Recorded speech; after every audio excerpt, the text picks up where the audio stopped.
মাননীয় প্রধানমন্ত্রী, বাংলাদেশ আওয়ামী লীগের সভাপতি, জাতির পিতার কন্যা, তিনি ঢাকায় জাতির পিতার স্মৃতিতে শ্রদ্ধাঞ্জলি জানিয়ে দিবসটি উদযাপন করেছেন এবং তারই নির্দেশে আমরা একটি দল মেহেরপুরে মুজিবনগরের সেই বৈদ্যনাথ দলের আম্পুর কাননে, যেখানে 1971 সালে অত্যন্ত অনাড়ম্বর ভাবে সাধারণ ভাবে একটি তৎক্ষণাৎ তৈরি করা একটি মঞ্চের উপরে জাতীয় 4 নেতা বঙ্গবন্ধুর নির্দেশে শপথ গ্রহণ করেছিলেন, সেইখানে আমরা উপস্থিত ছিলাম।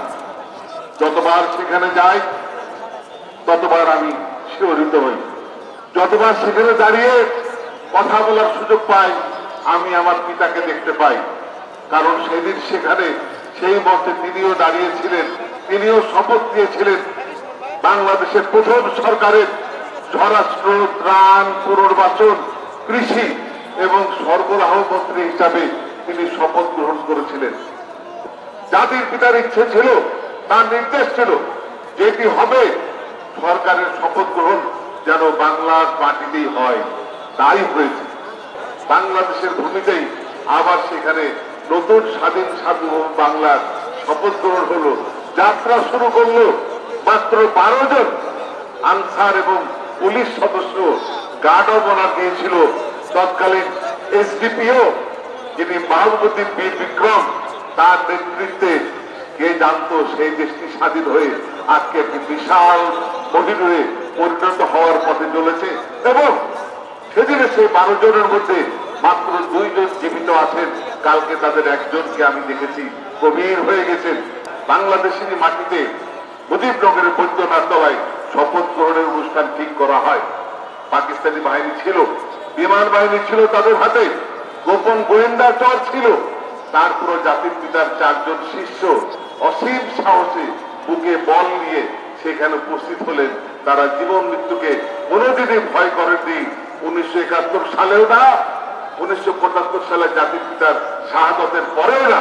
তারা নেতার সঙ্গে ছিলেন, নেতার আদর্শই পালন করেছেন, নেতার নির্দেশ মতো তারা সবকিছু কাজ করেছেন।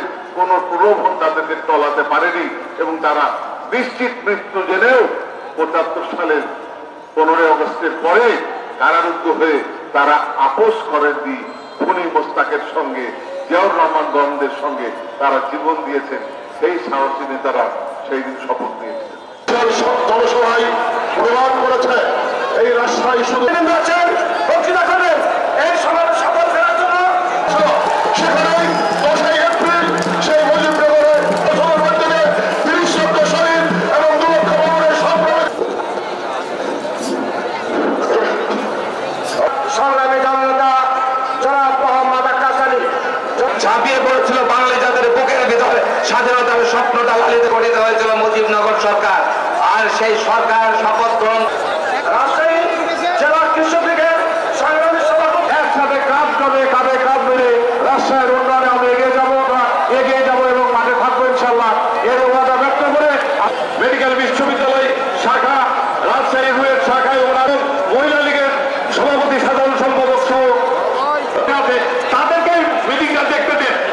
উনি বারবার আপনাদের যুবলীগের নেতৃবৃন্দকে, যারা স্বেচ্ছাসেবক লীগের নেতৃবৃন্দকে, যারা জনতা আসাদুজ্জামান আসাদ ভাই রাজশাহী জেলা আওয়ামী লীগ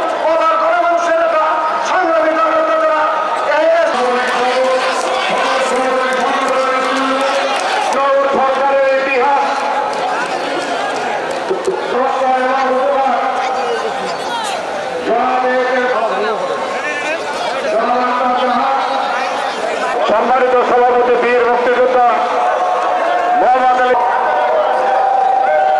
জেলা আওয়ামী লীগ কর্তৃক আয়োজিত রাজশাহী 2 এবং রাজশাহী 3 আসন থেকে নির্বাচিত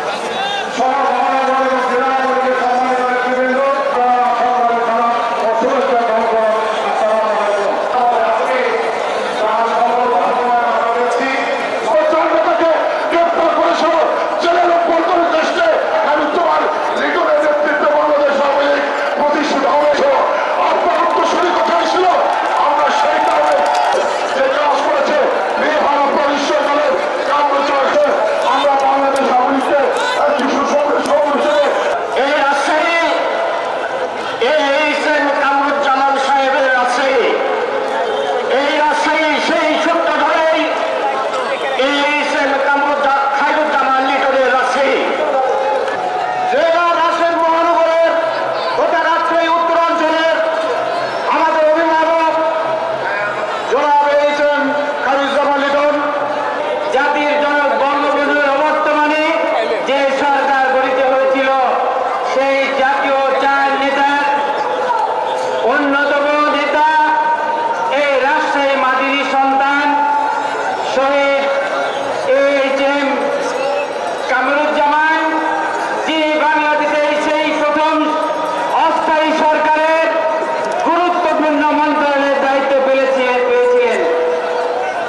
যে আমরা দুই নেতা পেয়েছি, দুইটাই জাতীয় নেতা।